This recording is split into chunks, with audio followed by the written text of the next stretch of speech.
Greetings, everyone. I am very excited today to be in conversation with my friend and colleague, Patricia Awyan Lehman. And let me briefly introduce you, Patricia, and then we're going to dive into a discussion of the Osirian mysteries, ancient Egypt, topics we're both passionate about, and also talk about why they're so important in this time. So let me just briefly introduce you, but thank you so much for being here today. Thank you. So Patricia is a speaker, researcher, explorer, symbologist, and artist. She is a longtime student in metaphysical, spiritual, and indigenous traditions. She's lived in Egypt for more than 13 years and has devoted her time to the research of ancient symbolism and mythologies in Egypt and worldwide, and she has traveled to ancient sites globally. I have such respect for you, Patricia, your depth of knowledge, your understanding of the deeper meaning of the ancient Kemetic spirituality, and your depth of understanding about why that wisdom is so important to us now. And we both very much integrate it with an understanding of the processional cycle, the great year, the Yuga cycle. So thank you for being here. And maybe before we get into our topic, you could just talk a little bit about your own journey to moving to Egypt and delving more and more deeply into this research. Wow. It's fun. I've been here actually, it'll be 16 years in November. So yeah, I can't even imagine how I've been here that long. It just seems to have gone so quickly and yet so slowly. I had known since I was a child that Egypt was home. And I've told this story many times, but my dad used to bring National Geographics in. He brought coffee table books about Egypt. And, when I saw my first picture of the temples in Egypt and the Neteru, who the general public would call with a pantheon of gods and goddesses. But the Neteru, when I saw their pictures, I was captured. It was home to me. It opened up something in my heart. And from that moment, I'd name all my cats after the Netters. I dress up for Halloween as, the Netters. It was just, I told my parents and my friends that one day I would live in Egypt. But I waited and I waited until I do have a deep communication with, people call it the higher self, to me, it's sort of like that part of myself that has the expanded knowing. And every once in a while, it gives me some great direction. And I waited for that direction, and I knew. And it was the minute I was told it's time, I went out and got my passport and research trips, and I discovered, and I had to be with a tribe, a group of people of like mind when I came to Egypt. I knew I could not come on a mainstream tour. And so I researched and found a tour that was called the Star Elders Tour. And Abdel Hakim Alian was going to be the indigenous Egyptian knowledge holder or wisdom keeper he wasn't coming on the tour at that point, but lecturing. And unfortunately, there were only, which I say fortunately, there were only 11 of us on this tour. It was with Stephen Mailer, Hakim's student for many, many years. And at any rate, there were 11 of us, and the other star elders didn't come. So it was all about Hakim, and we had this time with him. We went to his house. And my favorite moment is, when I was introduced to him, he gave me this big bear hug and said, "Welcome home." And those words still ring in my ear today. And I repeat it to my guests when they come to Egypt because we all are coming home when we come to Egypt. It's so hard to explain. Even people that never had a desire to come to Egypt, but come, on the arm of their partner or, at a last minute whim, and they come and they find themselves connected somehow to the power of the land. and what everything embodies here, and that connection, at some point, they feel this connection, and you can see the tears, whether real or, it's that deep connection with something that's here. And I see you shaking your head, so you know what I speak about. That is so true. And that has been so much the experience of the people that I've taken on my trips there. Even those that came as a partner or reluctantly with a friend were transformed by the experience. And it is such a transformation that happens below the conscious mind. It's an energetic transmission that people feel in those ancient sites. So let's talk. You and I both, we were just talking before we got on, and we could talk for hours, but we both really understand how the ancient wisdom of Egypt is so encoded with that understanding of our journey of consciousness in this processional cycle, the understanding of these times of great shift that happen, but also that whole knowledge and understanding of individually and collectively the life, death, rebirth journey that is so written into the story of Isis, Osiris, and Horus. But talk some about those mysteries and why they are so profound in this time. Well, it is profound in this time because of where we're at in these cycles that you were just talking about, Heather. When we talk about procession, I usually say, that we move around, and knowing Heather, I'm sure everyone's familiar with the great year. But when you're going through, I call this journey of where is Horus? Where are we at within this cycle of procession?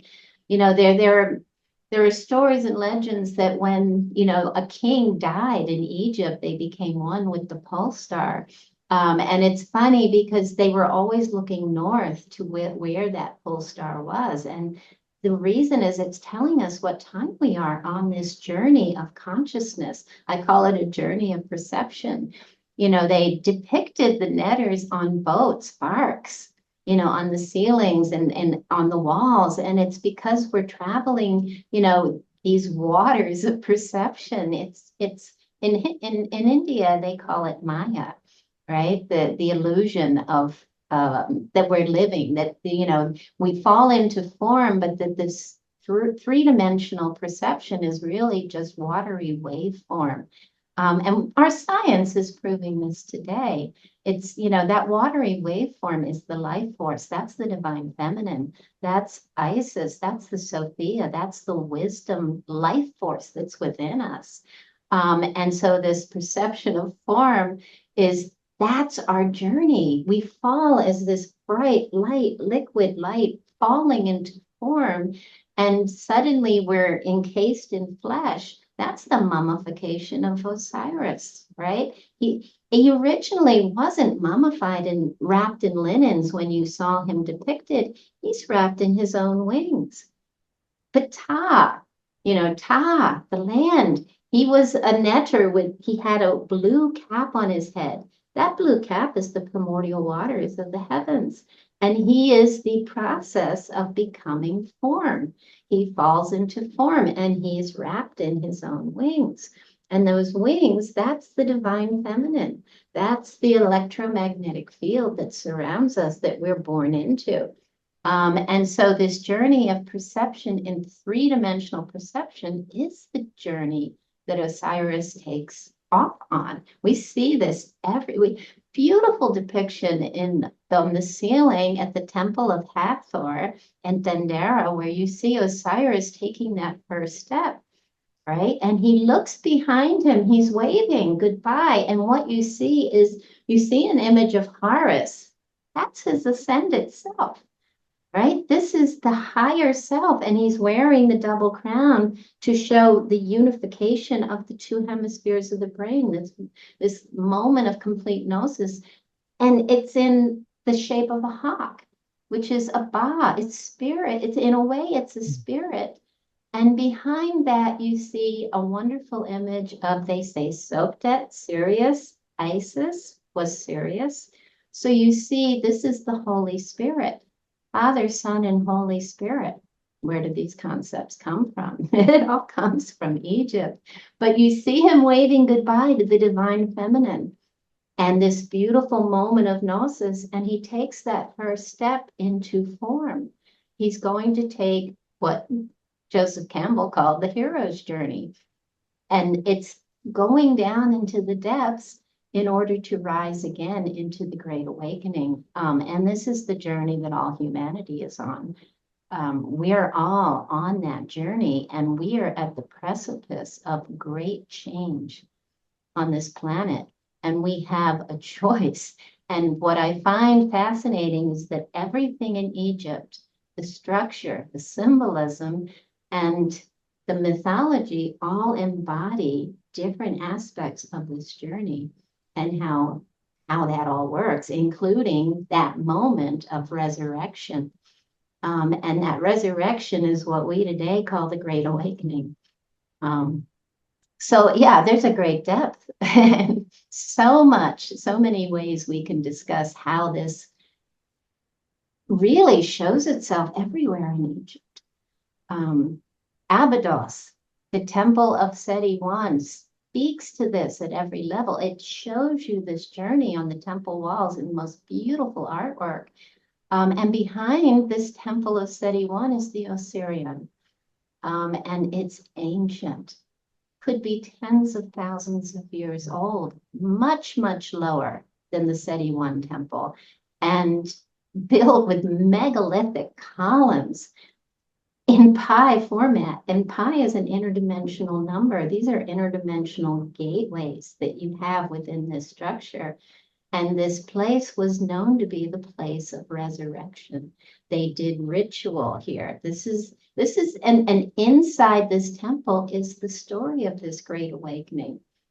And that's where we go when we look at these things. And I know Heather can agree with me. When we start to see these, we don't really know what we're looking at, right? And then you start to see and put the patterns together and the research that I know we've both done. And you begin to see that, oh my gosh, this is the story of us. This is the story of the great year. This is the story of all of the patterns in nature. It's the story of one lifetime on Earth and how we can go through this process, this journey into great awakening in any given moment, in any given breath. Doesn't get any better than that. Patricia, this is so profound, so profound. And I love that you're really talking about how we as individuals, and so much of the ancient wisdom tradition and the Osirian mysteries were about how do we awaken to that awareness of our soul self, that we are infinite beings, so that we can bring that awareness into this experience of physical reality, knowing that it's all interconnected. The metaphysical and physical reality are all one. And then we understand that it's all about consciousness and how we're experiencing our shape and form in any given moment, but we are soul selves here in this moment having a human experience, but we're part of infinity.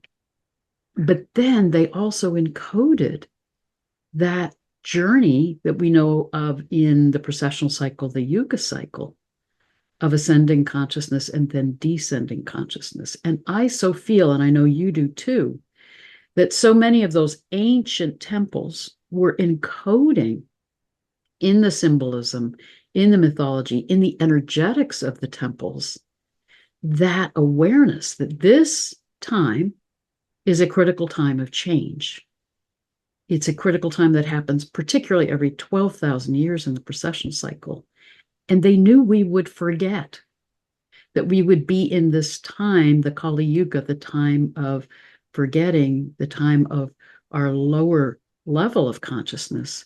So I truly believe they were encoding messages to us to try to help us remember who we are, why we're here, what we're capable of, what this time is about, so that we can ascend. I so agree with you on every level. It's actually overwhelming and mind-boggling as you start to unravel what's here. And, it's not just here. We've both studied many different cultures. I've been places all over the world, and I see the same dynamics, oftentimes as a mirror or as a migration that came out of Egypt. So it's a different take on the same story, different icons, different names, different places, but the same story. And how, people people might wonder, how did they have the capability of embodying so much knowledge? I mean, we're talking mathematics and astronomy and astrology and biology and every science that Medicine. exactly. It's healing. Yeah, there are temples that embody how to heal by bringing yourself back into ma'at or balance. It's all here, and it's all in perfection. The mythology emulates the symbolism and even the rituals, even the kingship. The kingship itself is following the hero's journey, and they celebrate festivals of resurrection. And it all is within these festivals, they're going through rituals that embody the cycles of consciousness. And it's like, we've all heard of fractal and holographic, and that's exactly what I'm speaking about. Every temple here, someone just this week asked me, which place in Egypt is the heart chakra? Oh, and I love that there's so many tours where it's called the chakra tour, or it's this or that, and this temple is this, and and I had to come back and say, well, every temple has all of the chakras within it. Every temple embodies this great breath of life. And if you're within a temple, you realize the floor is always rising and the ceiling's always coming down as you walk through the center path till you get to the Holy of Holies, that sacred area where heaven meets earth. And this is that marriage, it's the alchemical marriage of spirituality and, it's the heart and the mind. It's bringing the two hemispheres of the brain together.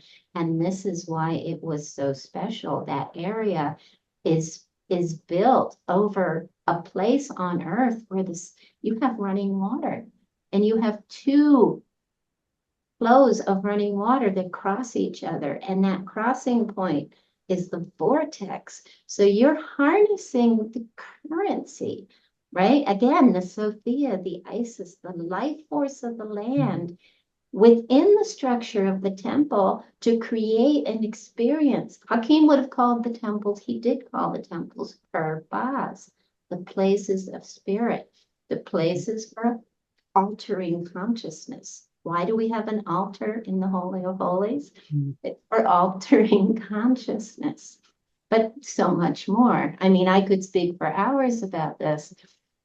This area is like that culmination. It's that place. And then these places are aligned with special moments within our annual cycle, right? Like the solstice sunrise at winter at Karnak, and the sunrise. I was just there this last year, and it was so powerful to sit there. And we got there, and everybody went the day before, because sort of like today we're celebrating a new moon at the full moon eclipse on one side of the earth today, but on our side tomorrow.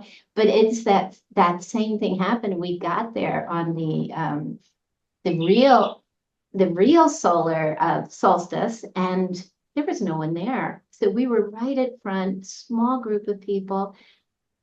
And all I could think of is all the people that would have been there to observe it in ancient times. and the sun rises, and that light awakens all of the seed stones along its path, because that center path used to have all these beautiful shrines with seed stones, altars in them, and it would awaken all of the netters that they would put on these altars, right? The awakening the forces of nature, because that's what Neter The represents. energies of the cosmos. Exact. It's the chakras, the inner suns, right? So it's patterned after the body. It's patterned. So it again, it's this unbelievable ability to embody every aspect of our awakening, Kundalini rising. I can't even begin to tell you all of the elements at every temple that speak to the same dynamic. And when you're within these structures, people think, they think that, oh, you see these beautiful, Thoth is holding these rods with the Kundalini energy of the lotus and the papyrus with the red and the white crowns, and he's holding them in one of the chambers in the Osiris temple at the Seti I temple. They think that's amazing, and that's a meme all over social media. But those two rods are everywhere in Egypt. They are at every temple, and each temple tells the story of this awakening. Every symbol has 7 levels of meaning, and it is patterned after our chakras, right? We have the base, the lower, the face value that is right. There is nothing wrong. It is all right. So face level is one level of perception. But there is Anubis waiting at the gates. He's the path opener, and he's there. And when you're ready, he's there at each chakra. And when you're ready to walk into a higher dimensional perception of reality, he'll open the gate.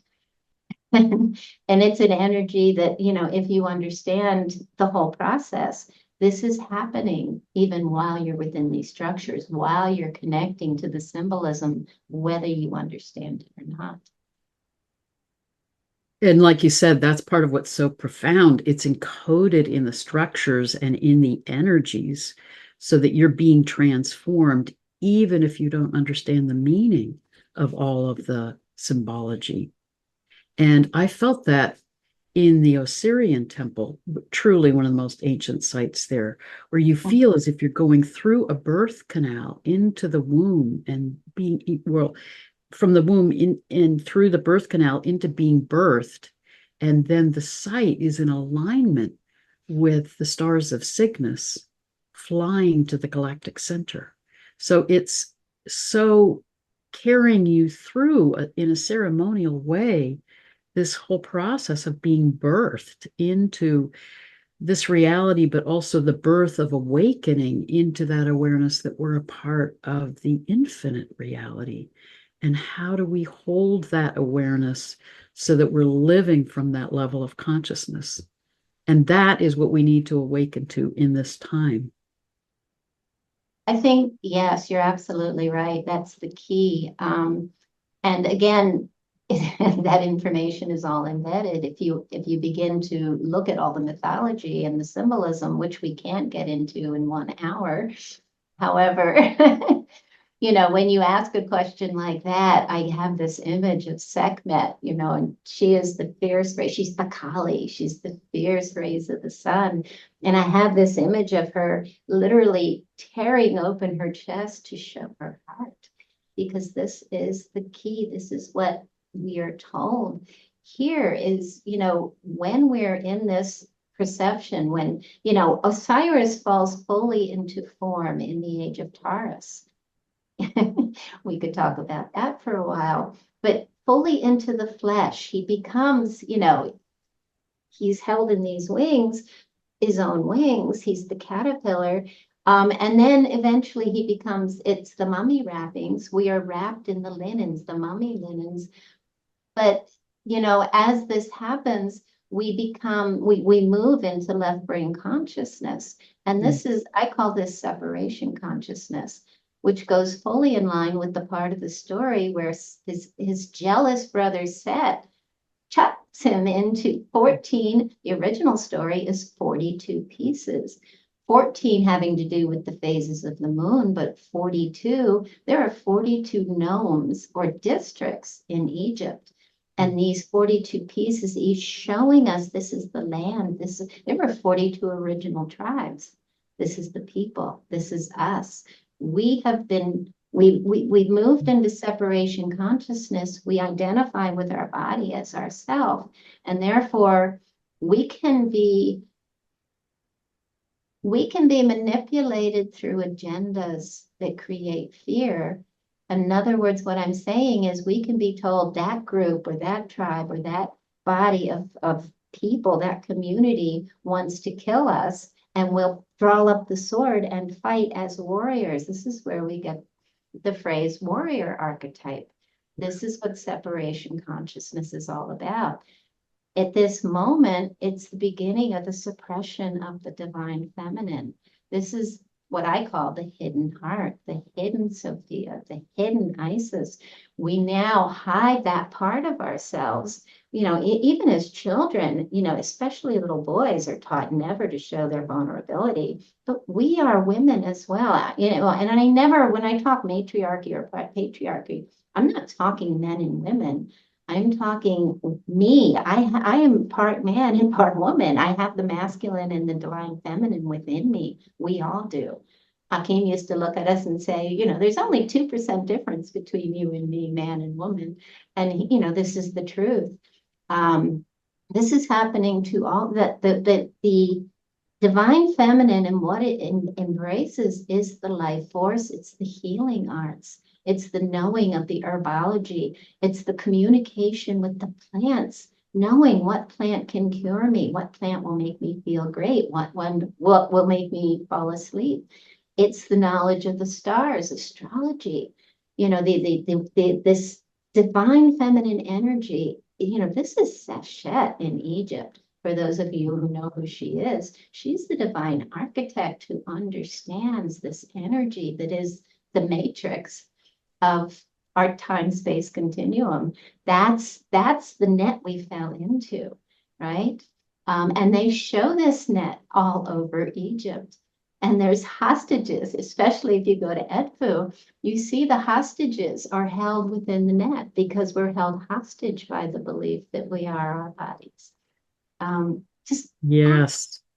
And the sacred feminine is also that understanding of the Neter Ma'at, that everything is interconnected, everything is meant to be in right balance, right relationship, right harmony with all that is. And when we awaken, then we realize we're all one. And we harm someone else, we're harming ourselves. We harm the earth, we're harming ourselves. The principles of Ma'at are so clear in that we and I do believe that this period, this last 5,000-year period of patriarchy, where we've gotten caught in that illusion of separation and power over and left brain dominance, has led us, as you said, to that sense of fear and fear of death that leads then to a survival mentality that is what is then the catalyst for war and for conflict and for competition and power over and destruction. So these ancient mysteries, and whether people are able to go to Egypt or not, they're calling us into remembrance to awaken and realize where we are in this processional cycle, and that we are now coming out of the Kali Yuga, coming through this critical transition time for the capacity of rebirth into that higher consciousness and that remembrance of oneness. Yeah, I so agree with you. At first, I'd like to say, I love what you brought up, this concept of death. Hakeem used to tell us that they never had a word for death of the physical body in ancient Egypt. They called it resting. And I always like to ask people, I do remember, do you remember as a small child when you were first introduced to the concept that we die? that moment, it's life-changing, when you know that mommy and daddy, and you are going to die someday. I was taught that in Sunday school of all things. And it was like, wow, but the next comment is, and if you sin, you're going to go to hell. Oh, wow. And, it's double whammy. And they got you right around the throat. You be a good little girl and, do what I tell you and everything's going to be fine. Well, this is a dynamic we're living out today. And it's a remembering that, what we're talking about is a reclamation of the power within, that we don't have to go to a power outside ourselves. We never did. It's all within us. Every aspect that we are looking for is within us. We're out there looking for our truth. We're out there looking for the heart, and it's here. It's always been here. And this moment of awakening, as Heather so beautifully said, is that walking into that knowing of the connectedness with everything in the universe, whatever you want to call it. I like to say there is no multiverse, there is no universe, there's only here. There's nothing out there. This is what the ancients taught, that this is all our journey, this journey of illusion. And then we breathe back into center and we have that moment of complete gnosis. This is returning to the primordial. This is returning to the waters of consciousness. We both are familiar with Beta Austin's work. And what she's doing is profound. And when I saw her speak at CPAC, and she was talking about her conversation with water. She does amazing work with water in a freezing technique. And she said she asked the water what it was, and the water spelled out love. And she showed a picture. And I thought, wow, because this is the heart. This is the holy grail we're seeking. It is returning to the primordial waters, water being anything that, water is our tears, it's our blood, it's the amniotic fluid, it's all, plasma, it's currency, right? And it's the heart, it's what's at our heart. And remembering that is remembering how powerful you are. That's your birthright. We are all aspects of the one divine source. And it can't be any other way. And as you said, coming back into our hearts is the key. And as our friend Ron Laplace would say, that is how we connect to the unified field and remember that we're a part of the oneness of all that is. That our minds are operating in that realm of duality. And the more that we go down that path, the more we get caught in that sense of separation. So when we come out of our minds and into our hearts and come back into that awakening, then we also experience that raising of the Jed and that Kundalini rising to activate our pineal gland, to then open to those other ways of knowing that illuminate our awareness that everything is a manifestation of the oneness of all that is. There is no out there and in here. It is all one. And we are all one. And I think too that there's the key of, so many of us have had this experience, this moment where we felt that connectedness to everything that is, and that it's bliss, it's pure bliss. And I think, in that moment, after we walk out of it, we're always seeking it again. Hence why they would call it the Holy Grail. But I think the most important thing to draw from this is to be cognizant in every moment with what our actions, our actions and reactions to everything in our environment, as we're still walking this earth in this three-dimensional perception, the way back, or the way out, the awakening, the way back into center, I think, is to be cognizant of everything we choose, every choice. because it's so easy to be pulled out of ourselves by our old wounds, by the, there's so many things that can pull us back into the 3 dimension, and we're suddenly we're angry, and those can be triggers. The minute you're angry, or I hate to say it, but you scream at your cat, or something upsets you, and it's sort of like a boom. Oh yeah, why am I upset? Because normally there's no reason to be truly upset if you're walking, if you're walking that center path. I'm not making a lot of sense, but if you play with this, it's amazing. When you realize every moment's a choice and you stay in that cognizant belief, and it's clarity of action, not going through the motions. Oh, you're making perfect sense, Patricia. And it so resonates a lot of, I don't know if you know this or not, but a lot of my work coming out of my shamanic training is also with the medicine wheel, and how that medicine wheel is at the root of every spiritual tradition. And that it is that incredible understanding that we are a part of this holographic reality. And when you walk the medicine wheel, you're honoring your journey through form and your journey through a range of emotions. But when you walk into the medicine wheel, part of your initial awareness is, I am not my story.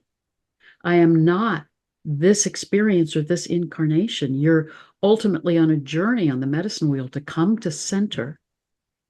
And that remembrance, I am a soul self having this fractal experience of this reality. But I am at center. When we're in the center, we're in our heart, we're in our connection with the galactic center, with the source, with the oneness of all that is. And then we remember this is all a hero's journey. This is all just our own evolutionary process to grow in love and wisdom. And then we can feel what we feel, but not be attached to it or identified with it. We can come back into that alignment with our soul self. And I think you and I both feel strongly that part of that path to awakening is we have to heal and clear the ways that fear or trauma or the pain of the past or the ways we've identified with that sense of separation hold us back and constrict us and contract us and keep us caught in illusion. So when we can heal, then we're no longer identified with those wounds or that sense of separation, and we can come to center. And then we can be more conscious of the choices that we make. And when we're in alignment, when we're out of alignment, when we're in Ma'at or out of connection with Ma'at, right relationship. That's absolutely beautiful. I love how you have created this. Truly, it's a beautiful imagery to utilize for exactly what we've been talking about. Yeah, and when I think about how difficult it is to walk these paths, and then you come up with tools like this, it really offers help to everyone on this path. And I like to that you bring up the fact that we shouldn't have this. Well, it's like the feeling of guilt is probably one of the most useless feelings on the planet. It gets nobody anywhere. And when I heard it once from someone who, I truly admired, and that's we are all perfect. Always. We're in the perfect place, doing the perfect thing, because this is the journey that we're on. And if we should throw away the baseball bats and just, trying's an awful word, but as you said, be in alignment, be aware of the journey we're on. And yeah, I think too, finding clarity is so important. And that's sometimes difficult. And I think in Egypt, they talk about, the chaos. Set is the chaos. Yes. A lot of people want to liken Set to Satan, right? It's where we get our word Satan. It's also where we get our word Saturday. But Set, in truth, is literally just the pure white light of spirit falling into form. And what happens when you're contained is you want out. And there is your chaos, right? It's like the Cancer, the crab in the corner, let me out, the little pincer's coming. And that's how I envision Set. And Horus, in order to ascend to the throne, his father's throne, we have those beautiful scenes at Edfu where, he has to kill the beast, and the beast is Set. What's interesting is that beast as Set is the hippo. And the hippo, if you look at all those images, that hippo is always in a different position. He's rolling, he's spinning, because that hippo is Taret, and she is the dynamic of the circumpolar stars, right? He's ending the chaos, he's ending the spin, right? The breath for a moment of silence so that the flesh is digested and Set is released. And I should include the fact that there's an earlier story where Horus and Set battle, and Horus takes the leg of the bull, right? Taurus throws it across the heavens, and it is Set. And it ends up trapped, right? This is the Big Dipper. It's trapped in circumpolar spin, Set, trapped in form, in time, in and cycle. trapped in time. Exactly, time and space. So the awakening comes when the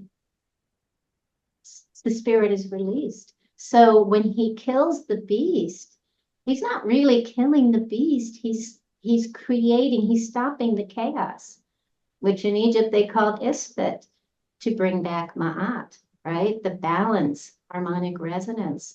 So when you kill the chaos within, that's this again a teaching for us. The chaos, the constant, do I do this? Do I do that? Stop thinking, just go to the heart. The heart knows. And you'll find your balance, you'll find your way. Pretty much a different way of saying exactly what you were just showing us, illustrating to us. I mean, what you're saying is so profound. And as you and I both know, and we've talked about the whole story of Set and his conflict with Osiris and his effort to kill him by closing him in this box with 72 conspirators, is all the numbers are encoding the precessional cycle. Exactly. So, and the circumpolar stars, as you were saying, chart out our movement through the precessional cycle, as do the constellations rising before sunrise at the spring equinox here in the northern hemisphere. So it is about how do we release that sense that we're bound in time, which takes us into separation and then into chaos and into conflict. And Osiris is guiding us in that process of awakening. And Isis is source. She is that creatrix, that energy that holds all that is. And I love, and you and I both get so excited about this, that it's encoded in the stars. With Sirius, the brightest star in our sky is Isis. Orion is Osiris. And then I associate, there are many associations to Horus, but one of them is Taurus and the royal star Aldebaran. So it's all there encoded in the sky. And I truly believe that Sirius is our binary star that guides us through that precession cycle. And she's trying to remind us it's just a journey and an exploration and a discovery, but we're a part of infinity. Yeah. And Orion, what's extraordinary, as Robert Edward Grant has researched, is correlated with almost all of the pyramids around the world are in alignment with Orion's belt, or somehow star shafts connecting to Orion's belt. And that the declination of Orion in the sky over time moves from its lowest point on the horizon, approximately 12,000 years ago, to now at its highest point. It's literally showing the death and resurrection of Osiris in the sky. And he literally goes like this, so that, the Jed, and then back down. Yeah, So it's yeah. all encoded in the temples, it's encoded in the sky. So if we can't go to ancient Egypt, it's in the sky, it's within us. That memory and wisdom is within us. Oh, 100. And you can look at the Native Americans and their star myths and the star myths all over the world. Australia, it's incredible. And in Australia, the stars actually emulate what's on the earth. So they have the patterns of the mountains and the rivers, and it all is mirroring the heavens above, as above, so below. There is so much within the ancient world that can really pull us back to our center, that can show us. They literally have illuminated the path to finding, actually, in my opinion, I think they created some of these megalithic monuments, these amazing structures that they build over and over again and just realign them as we precess through the great year, or the procession of the equinoxes. They've embedded it within the symbolism, the knowledge, and within the mythology at a time when we were in full right brain consciousness, and they knew, and they did it for this moment, for this very moment. When we are at rock bottom, we are pointed toward Polaris. When you mentioned Cygnus and the Osirian, Freddie Silva went back and saw that perfect alignment was 12,000 years ago, when we were pointed toward Vega, right? These are the two sides every 12,000 years. So we've hit rock bottom. We're there. And this is our moment to, I love to point out that the resurrection scenes of Osiris, very few people really have noticed that when you look at them, he's lying flat on his back. But before he can rise, before he can be resurrected, he is told, and in one case, it's Horus standing there saying, "Turn over, Osiris, and rise." And you can take that however you want. Heather and I have talked about it being possibly a pole reversal, which, again, that's a topic we could go into forever. But it's also a change in perspective. It's a change from one hemisphere to the other in our focus. It's so many things, but it's changing who we are. That's the big transformation. That's what resurrection, great awakening is. It's a moment of complete transcendence, transformation. And it's beginning of a brand new cycle of perception. How exciting that we're about to experience this in maybe our lifetime. And as you and I have talked about, I think many of us are here at this critical time on the planet because this is such a critical choice point and transition time. And we're here because we remember these cycles, and we're here to help us all remember who we are and what we're capable of.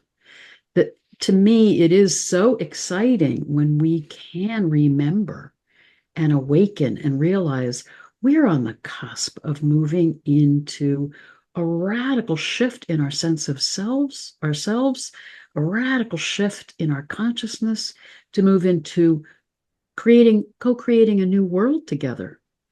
And you talked about turning over before the resurrection. And yes, we've talked about how that can correlate with the pole shift, but you and I have also talked about how it relates to that ancient Peruvian understanding of Pachacuti. Yeah. The world turns over. And really what they meant was a radical perceptual shift. And I truly believe if we can remember these ancient wisdom traditions, if we can remember and open to higher consciousness again, remember who we are, we don't have to go through it in physical cataclysm. That the whole meaning of the resurrection is the awakening to our awareness that we are a part of infinity and we don't die. So we have a choice in this time, from my perspective, if we stay in the realm of duality and separation, and disconnection from that consciousness, then we can choose to go through that experience of the world turning over in physical reality as it has at past times on the planet, or we can choose to awaken and resurrect and move into higher consciousness and into the energy beings that we are. I, as you know, so totally agree with you yet again. And as you were talking, I was thinking about, the solar cycles, the sun cycles.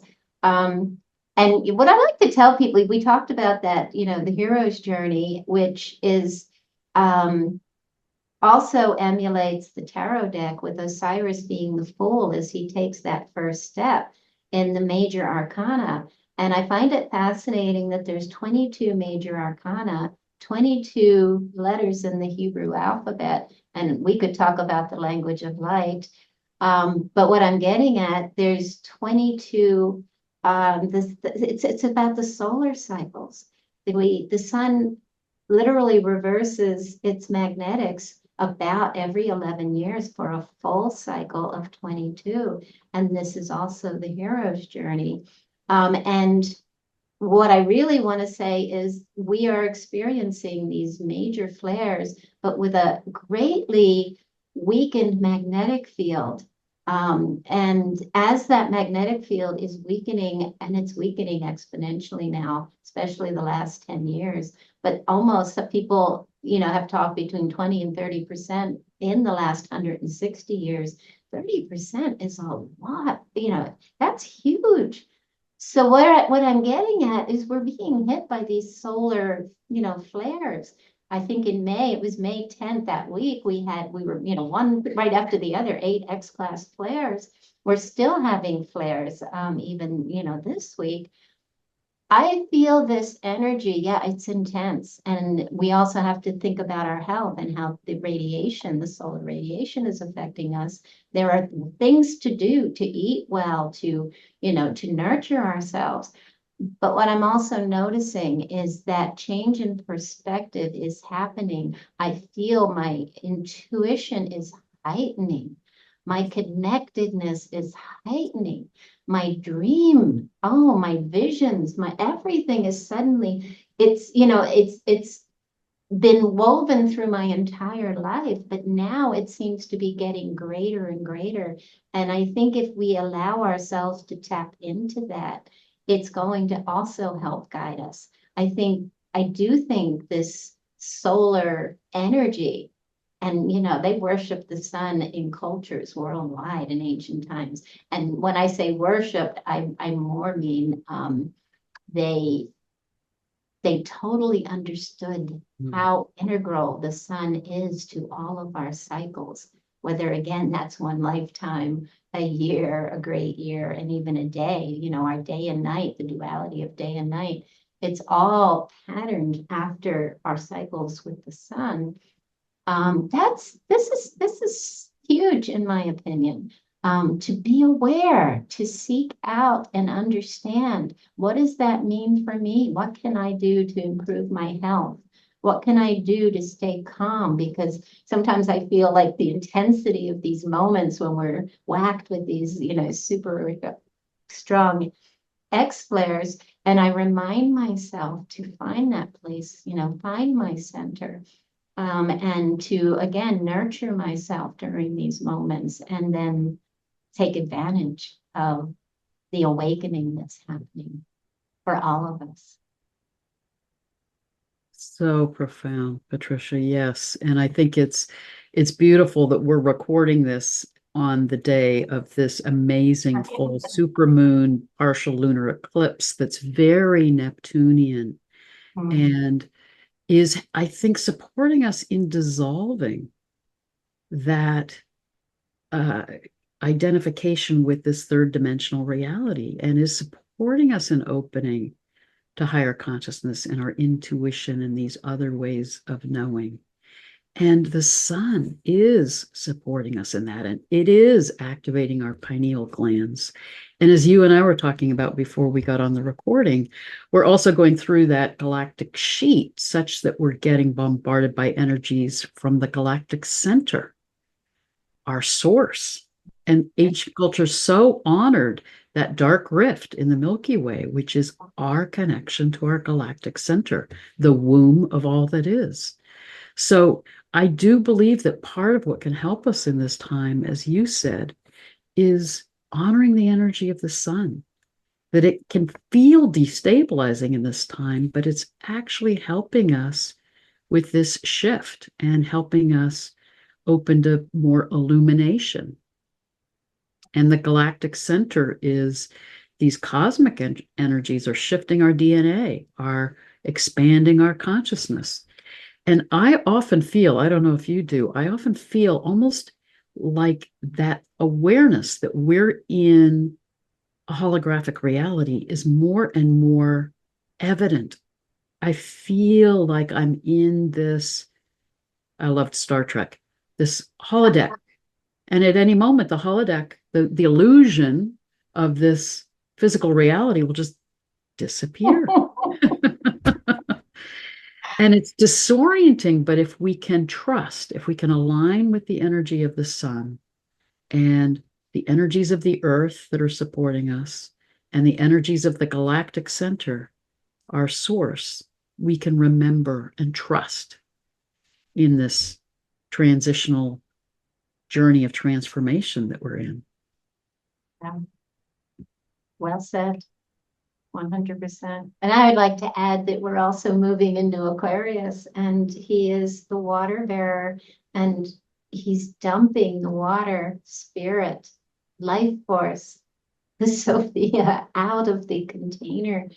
And in Egypt, Hapi, who is the fertility of the Nile, is Aquarius, and he is the one, and you see this beautifully at Philae, who dumps the water out of container, the two waters, the waters of heaven, and watch where the waters of earth, the currency.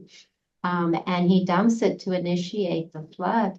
And of course, this is all happening at that point, and at the summer solstice, the new year. It was a huge moment of renewal and rebirth. Horus is born, and the ascended self.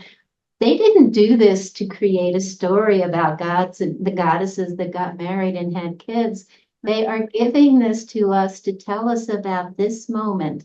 The floods in Egypt did not come in February. And this is important. And Hapi was Aquarius. So it all just starts to, you start to see the threads. And like you said, we're beginning to feel the patterns. And that's what's so fascinating. There for a while I was seeing the patterns, but now it's like we're in the flow of the patterns. And I do think that's what it means to move into right brain consciousness. Because once you're a part of the pattern, you can't help but feel your connection to all. Well said. You can't stay in that sense of separation anymore. No, I feel it when something's happening to people on this planet. I feel it. That compassion just is growing and growing. And I think that's all part of this. And I think we're all feeling it, if we're willing to have that conversation with our hearts. And that's a big part of this process. And I do feel like some of the turbulence on the planet is that last gasp of Set, of chaos, Sure. trying to chop us all apart and keep us all separated and fragmented. And Isis is always there to restore us, to heal us, resurrect us, guide us back into consciousness. Yep. And then flap her wings, which is the breath of life. And there we are again. Patricia, I could talk to you all day. I love this conversation. Hope we can do this again. But thank you so much for your wisdom, for the depth of research that you've done to support this shift in consciousness in this time. And as one of the people that I traveled to Egypt who came in one of my trips said, whether you can go there physically or not, Egypt is within us. And that wisdom is within us if we open to it and remember. And that can guide us in coming back to center and coming back into that higher consciousness. So thank you for the work that you're doing and the critical support you're giving us in this time of change. And thank you to all of you listening who are a part of this conscious community, connecting with each other to support us in remembering and co-creating this new world together. Blessings and love to all of you. Thank you.